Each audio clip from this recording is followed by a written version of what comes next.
You get better at football by playing football, we say on this show, but what if a lot of the teams that Michigan will face this year have played a lot of football? Let's get into the real returning production numbers right here on this episode of Locked On Wolverines.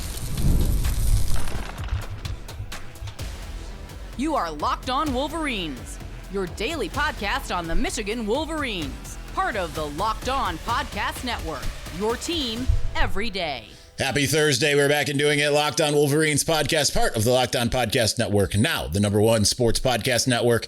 I'm your man on the ground, Isaiah Hole, publisher of Wolverines Wire through USA Today Sports Media Group. We're going to start out with Bill Connelly's returning production numbers he released a few days ago. Meant to get to that the other day.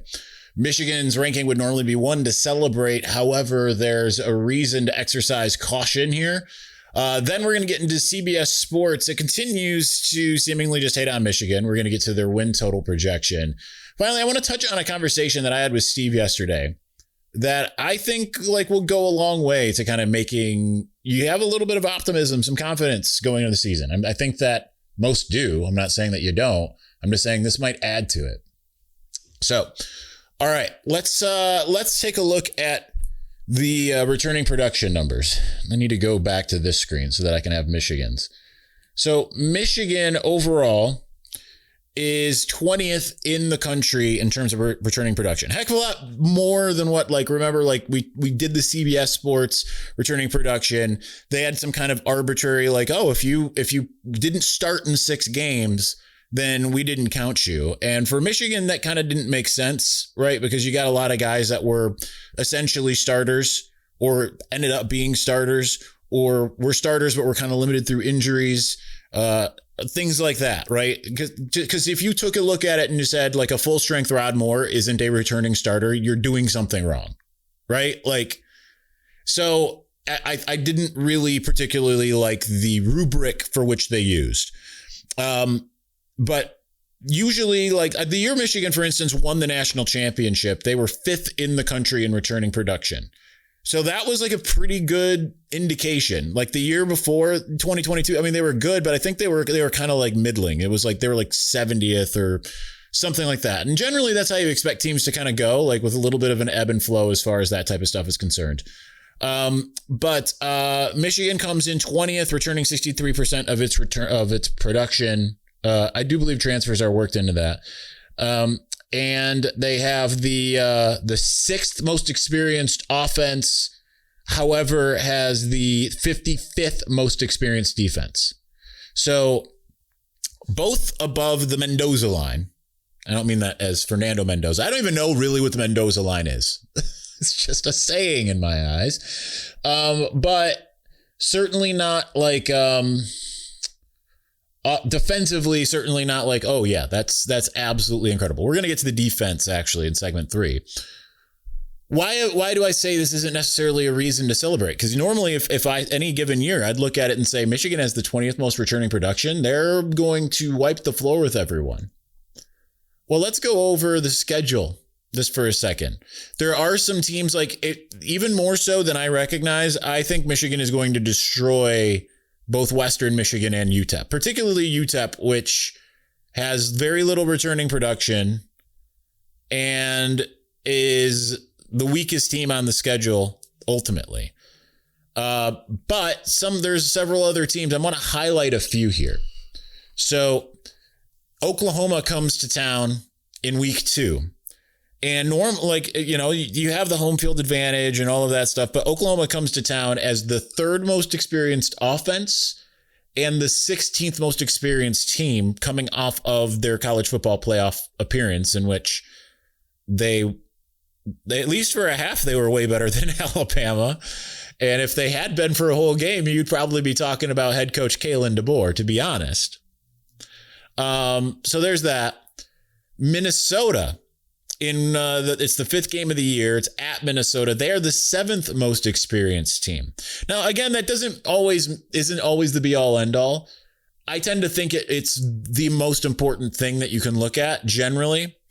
Going from 7th to 20th isn't a massive stretch. So therefore kind of talent probably wins out. I guess it just also depends on experience. Is it 1 year's worth of experience? Is it 4 years worth of experience? Right? It's hard to really say.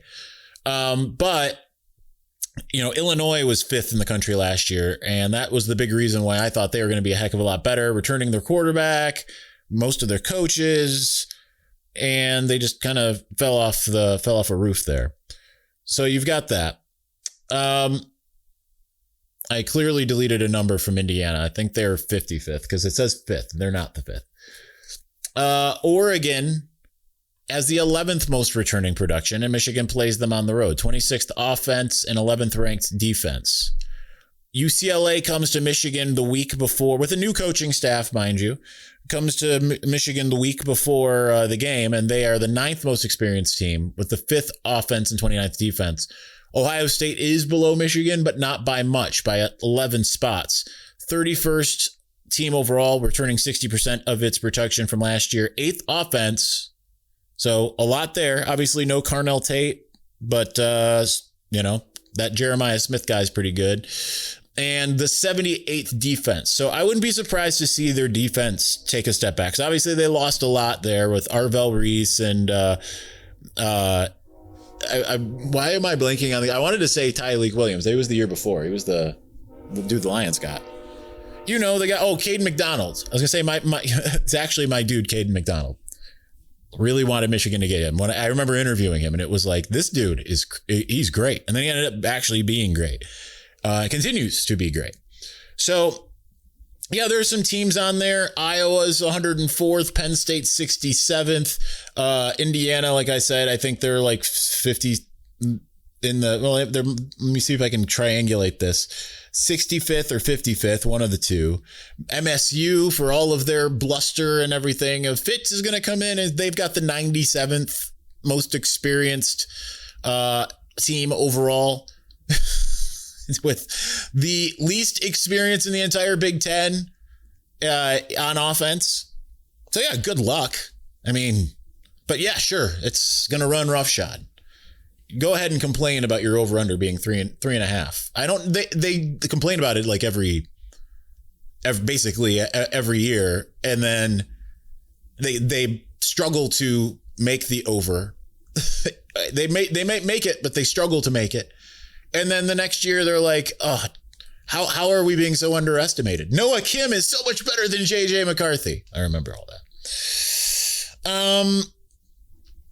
So yeah. So what do I make of this, right? Because there's also other variables, complete coaching overhaul. One returning coach. So in terms of returning experience on the coaching side, they're all transfers. They've all got experience. Coach Whittingham has been around the block. He's been doing this for decades, right? He was the defensive coordinator at Utah when I was in high school, when that was the ancient times, right? That's when they wrote the fantasy novels. I was in high school at the same time that the Game of Thrones era was happening, right? So I think that, there's some things there that concern me, but also that feel good, right? Because it's concerning that they're going to be facing the better teams on the schedule, not just the better teams, the best teams on the schedule for the most part. Oregon and Ohio State are among also the most experienced teams in the conference. Not great. You really needed to have some these guys haven't really been. But then again, Ohio State went undefeated in the regular season and they had a very inexperienced team last year. So again, talent can win out, talent, coaching, all those things, schedule. I'm not sure that it necessarily, I think we learned a little bit last year that I don't need to put as much of an onus on this particular thing. I do still, that doesn't mean that this isn't like several irons in the fire when it comes to how I analyze and how I kind of predict who's going to be good at what. I think ultimately, though, the best news is that Michigan is 20th, that Michigan is going into the season with a very experienced team, with one that is getting much better coaching now. No offense to the assistant coaches from last year. I'm not saying this like if you're Steve Kasula and you're watching this, don't be shaking your fist at me. I'm not saying that you're not a really good coach. I do still think that he is. I just think that you've got more coaches that are prime at development, and they've proven it kind of over the course of their tenure. And I think that's what this team needs. And ultimately, it rests with the head man who was too busy on Instagram in the middle of Ohio State games, supposedly, allegedly. So that's where we stand with that. All right. I want to move on to the CBS Sports, which I think just criminally underrates Michigan to some degree. We're going to get to what they had to say about their season projection, and we'll do that here in just a moment. But before we do, workplace chaos, deadline stacking up, inbox overflowing, and the one position you have to fill still sitting open when the pressure's on and you need the right hire. This is a job for Sponsored Jobs. Indeed, Sponsored Jobs helps you reach the people who actually fit what you're looking for: skills, experience, location. So you're not just hoping the right candidate stumbles across your post. And here's the stat that says it all. In the minute that I've been talking to you, companies like yours have made 27 hires on Indeed, according to Indeed data worldwide. So if you're hiring, spend less time searching and more time interviewing candidates who check all your boxes with Indeed Sponsored Jobs. And listeners of this show will get a $75 sponsored job credit to help get your job the premium status it deserves at Indeed.com/podcast. Just go to Indeed.com/podcast right now and support our show by saying that you heard about Indeed on this podcast. Indeed.com/podcast. Terms and conditions apply. Need to hire? This is a job for Sponsored Jobs. Indeed Sponsored Jobs, no less. All right, we're going to continue on here momentarily. But before we do, what if sports were traded like markets? Now you can put your sports IQ to work in real time with Robinhood prediction markets. It's not you against the house. It's you participating in a live market. You can buy or sell your positions live all game long. Use your sports knowledge in the moments that matter. Robinhood prediction markets changes the game. It's people moving the action. So when momentum shifts, you can move with it. I always knew the game, but never had a dynamic way to apply that knowledge. Now I actually can take part live in a market powered by people. You're no longer just a spectator, play by play. You decide. Trade every play with Robinhood. Now available across the U.S. Download the Robinhood app now to begin. Futures and cleared swaps trading involves significant risk and is not appropriate for everyone. Event contracts are offered by Robinhood Derivatives, LLC, a registered futures commissioned merchant and swap firm.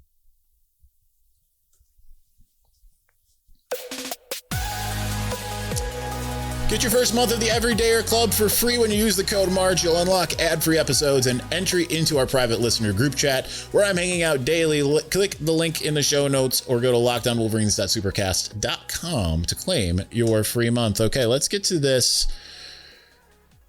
I mean, I get it to some degree, but I also don't. Because I feel like it kind of goes back to the axiom that I've consistently had, and like,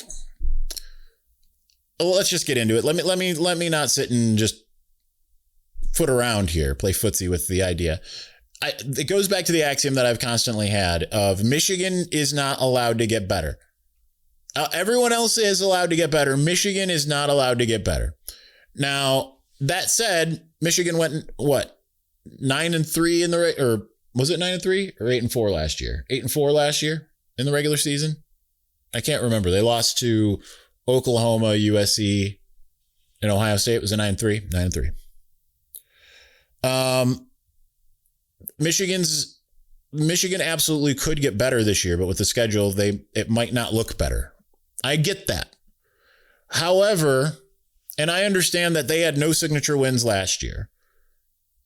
But you also have to kind of, to some degree, look at last year like an outlier, because in the previous 4 years, they beat all the teams that no one thought they could beat. Ohio State for 4 straight years. And I understand they didn't have really any non-conference, but Penn State came to the big house in 2022 and everyone's like, oh, that's not going to, it's Penn State's year. Michigan's not going to be able to run on them. That's what Michigan wants to do. They want to run. Penn State stops the run. Michigan runs for 400 yards. Nevertheless, whatever, right? So Michigan last year aside has tended to get signature wins because even in lowly 2024, they beat Ohio State and Alabama. Now with talent and a coaching staff, I think that Michigan will get at least one signature win, at least one. And I don't think it'll lose to any teams that you wouldn't think it's going to lose to. And maybe you would look at this and say it's a signature win. So anyway, let's get to what CBS actually had to say. They had the over-under set at 8.5 wins. They had Michigan with the under is what they're picking. Their wins, according to what CBS here says, are against Western Michigan, UTEP, Iowa, Minnesota, Penn State, Rutgers, Michigan State, and UCLA, with losses to Oklahoma, Indiana, Oregon, and Ohio State. So I'll read what they had to say. But notice that, again, you might look at it and say, well, Penn State, Michigan State, those are signature wins. I don't know. I don't know that right now they are. Right? Iowa, we just talked about the fact that they have no returning experience. Like our Locked On Hawkeyes colleague on the squad show from yesterday, just when we recorded it, it's talking about quarterbacks, and he's like, would rather have any other quarterback than whoever this competition is that we've got going right now. So, there's that. But here's what CBS had to say. Let's go ahead and read it. Michigan appears to have made one of the best coaching hires of the cycle with Kyle Whittingham taking over. But can he bring that same sustained success to Ann Arbor after more than 2 decades at Utah? Unlike last year, the Wolverines draw Indiana, Oregon, and Penn State, plus Ohio State, in another non-conference battle against Oklahoma. Teleprompter's not working. I got to lead forward. That's a brutal path to try to reach 9 wins. It is. I'm not saying that's not wrong, but it's also looking at it and saying well, the good players they had that were young last year, Bryce Underwood and Andrew Marsh, the entirety of the offensive line, essentially, they're not going to get any better. They made one of the best, if not the best coaching hire in the offseason. He's not going to improve them because it's not like Michigan didn't have yes, I understand. They didn't have Indiana and Oregon or Penn State. I mean, it wouldn't have mattered if Penn State was on that schedule last year. Michigan was clearly in a spot where it could have beaten Penn State. Indiana and Oregon, probably not. However, they still had that Oklahoma game. They should have beaten USC probably, but that was still a tall ask. Go on the road 2,000 miles away where you just tend to not win, even when the teams have been really good in the Lloyd Carr and Bo Schembechler eras. Hard mid-season to go across the country and beat any team over there. Apparently, it's just kind of what Michigan doesn't do. So we had the feeling. To me, okay. So it wasn't. You didn't have quite as much of the name recognition. You did have a lot of away games. They managed to do well across the board generally. I think that they'll get another one. I don't think it's absolutely egregious, but it's just kind of other teams you kind of expect they're going to get better. Michigan is just not going to get better. That's just how I look at it. Whereas I think you should look at it and say, all right, now you got someone who can actually do something with this talent. And to that point is kind of where we're going to go. And then we're going to do that here in just a moment. But before we do, it's tax time. But for a lot of us, the old way of doing taxes is a lot. Trying to book an appointment that's not the most convenient, sitting in a waiting room with a stack of papers, emailing back and forth, wondering if they really get your situation. But this year, you're getting a major upgrade. Intuit TurboTax now has in-person locations nationwide. You can meet face-to-face with a real tax expert, and your documents get uploaded straight to your TurboTax app on the spot. And just like that, you're done. Your TurboTax expert works to get you every dollar you deserve while you get real-time notifications as you go about your way. It's the relief of walking in and meeting a real person and walking out knowing your taxes are being handled right. Head to TurboTax.com/local to find a store near you and book your appointment. All right, we're going to continue on. We got one more. Come on, open up. Any moment now. There we go. The biggest stretch of the college basketball season is here. Buzzer beaters, bracket busters, and those unforgettable moments that everyone's talking about the next day. Being there live for something like that, that's bucket list stuff. The hard part is always actually getting tickets, long queues, prices jumping around, and surprise fees at checkout. The GameTime app gives fans the advantage with constant innovation. It's how you unlock amazing tickets and experiences in just a few short taps. It's incredibly simple to use. The seat view feature is a game changer. You can see a panoramic view for your exact seat before you buy. Zone deals let you pick the section and save even more while GameTime selects the seats. I love being able to follow teams in the app and get alerts when the new deals drop. There is no stress, no guesswork, just a smooth experience from start to finish. That's exactly what you want during the busiest part of the season. Take the guesswork out of buying college basketball tickets with GameTime. Download the GameTime app, create an account, use the code LOCKEDON for $20 off your first purchase. Terms apply. Again, create an account and redeem the code LOCKEDON for $20 off. Download the GameTime app today.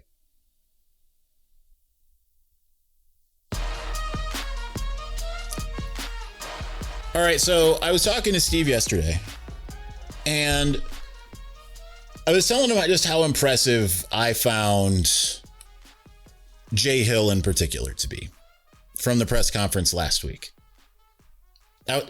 Outside of the thing that weirdly rival fans are just making way too much out of the Angelique thing. It's just way too much. I find Jay Hill to be very I think it's almost like obscene to try to insinuate. Granted, I understand everyone wants to hate on Michigan, to insinuate that there was any kind of nefarious what have you behind that, because to me, he just came across as very genteel. I've used that word multiple times, and endearing, and just that I just don't think that any of the filth that these rivals try to put into his brain and make it a Michigan thing even comes anywhere close to crossing his mind. That's just where I'm at with that.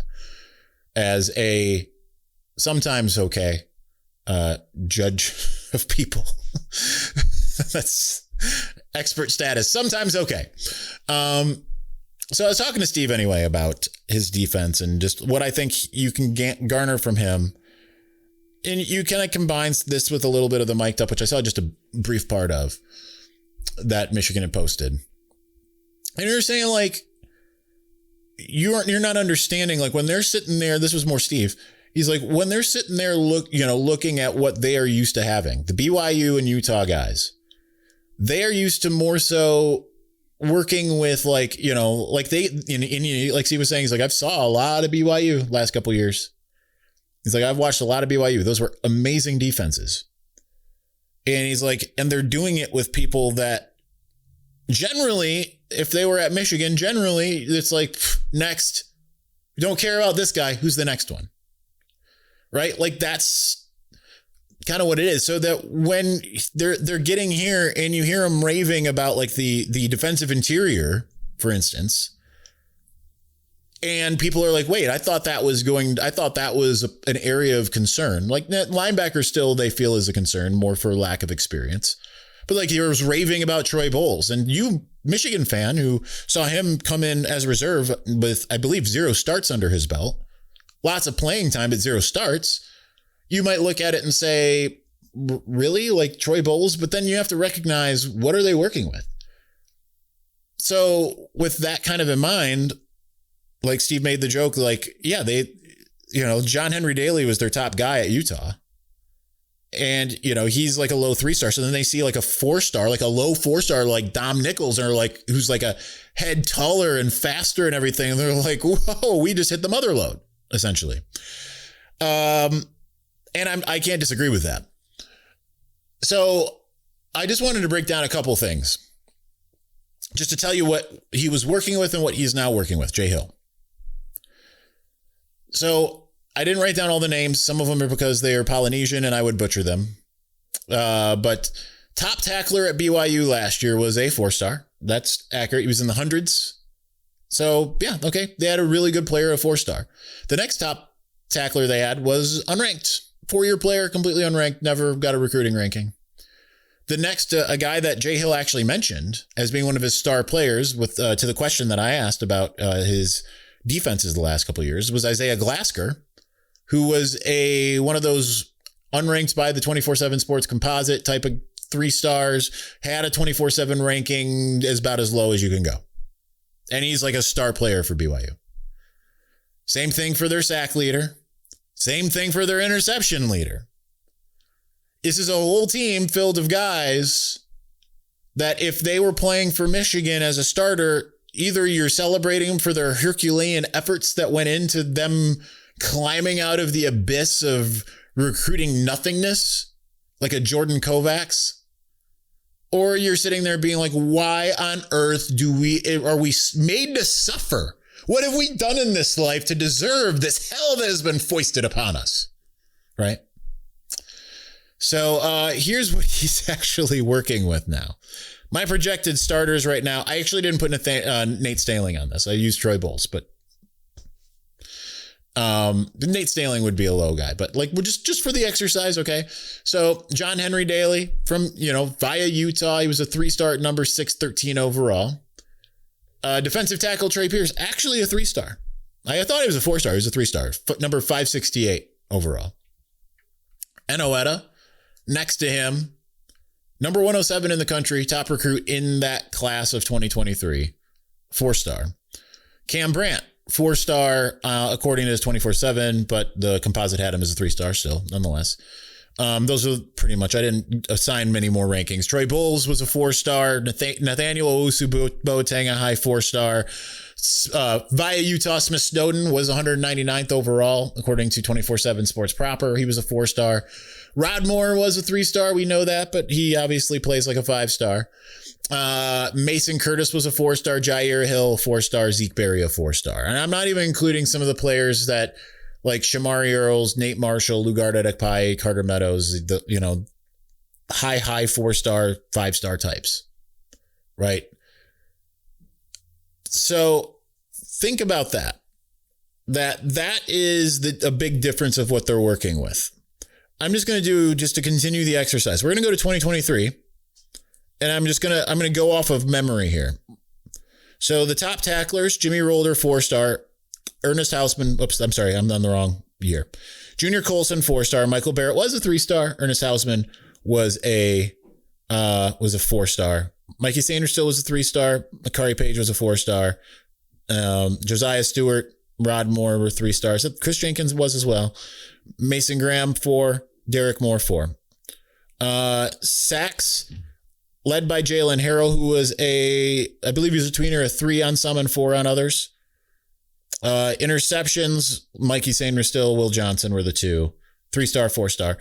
But just generally a 2, like looking like Mikey Sanders still, Will Johnson, Rod Moore, Keon Sabb, who at one time was a 5-star, ended up being a 4-star by the time that it's a completely different paradigm of what they're working with. Whereas if you go through Utah, you're going through or BYU, you're going through and you're seeing a lot of guys that weren't even ranked or were like ranked, but ranked lower than players that Michigan has, like Jeremiah Lowe, right?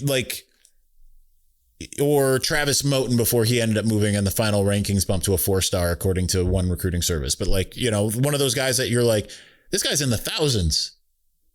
But there's a 1 before the next 3 numbers. And if you took away the 1, there's still a 3-star, right? Different paradigm, because now they're working with a lot of guys that were considered to be among the best 200 to 300 players in the country in their recruiting class. That's going to play and pay a big difference for this team, in my opinion. And you can see now why some of these coaches are salivating. They just have never had this type of talent to work with. So that's exciting for them and potentially for you. All right, that's going to do it for us today. We've got a Friday show coming up. And hopefully we'll I'm not going to say. I'm just going to stop talking. Thanks for watching. Thanks for listening. We'll talk to you again soon. Peace.